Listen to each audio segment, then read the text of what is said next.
ദൈവ തിരുനാമത്തിന് മഹത്വം ഉണ്ടായിരിക്കട്ടെ. യേശുവും ഷീഹോ the incarnated son of God എന്ന ധ്യാന പങ്ക്തിയിലെ 17-ാം ദിവസത്തേക്ക് ഏവർക്കും സ്വാഗതം. അതായത് സുവിശേഷം 11-ാം അധ്യായം 29-ാം വാക്യം. ഞാൻ നിങ്ങളെ ആശ്വസിപ്പിക്കാം, ഞാൻ ശാന്തശീലനും വിനീത ഹൃദയവുമാകിയാൽ എൻ്റെ നോഹം വഹിക്കുകയും എന്നിൽ നിന്ന് പഠിക്കുകയും ചെയ്യും. കർത്താവിൻ്റെ മനുഷ്യാവതാരം എന്നെ ആശ്വസിപ്പിക്കാൻ വേണ്ടിയിട്ടുള്ളതാണ്. ലോകത്തിലെ മുഴുവൻ ആളുകളെ ആശ്വസിപ്പിക്കാൻ വേണ്ടി ഇറങ്ങി വന്നവനാണ് നമ്മുടെ കർത്താവ്. എൻ്റെ പ്രശ്നങ്ങൾ ഉണ്ടായിക്കോട്ടെ, പ്രതിസന്ധികൾ ഉണ്ടായിട്ട്, വിഷമങ്ങൾ ഉണ്ടായിട്ട്, വേദന ഉണ്ടായിക്കോട്ടെ, ഈ ഭൂമിയിൽ നിന്നെ ആശ്വസിപ്പിക്കാൻ മറ്റാരേക്കാളും യോഗ്യൻ യേശുക്രിസ്തുവാണ്. കർത്താവിൻ്റെ മുഖം വഹിക്കാൻ എളുപ്പമുള്ളതാണ്. എല്ലാവരും അവൻ്റെ അടുക്കിലേക്ക് വരാനല്ലേ ദൈവം നമ്മുടെ ആവശ്യം. നമുക്കൊന്ന് പോയി നോക്കാം.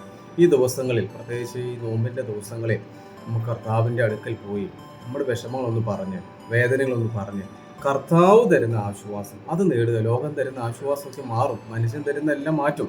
പക്ഷെ എൻ്റെ ദൈവം തരുന്ന ആശ്വാസം എന്നും നിലനിൽക്കും. അതുകൊണ്ട് ആശ്വസിപ്പിക്കുന്ന ദൈവത്തിൻ്റെ പെരുന്നാൾ ആഘോഷിക്കുന്ന ഈ ദിവസങ്ങളിൽ ദൈവം നിങ്ങളെല്ലാവരും സമൃദ്ധമായിട്ട് അനുഗ്രഹിക്കുകയും ചെയ്യട്ടെ.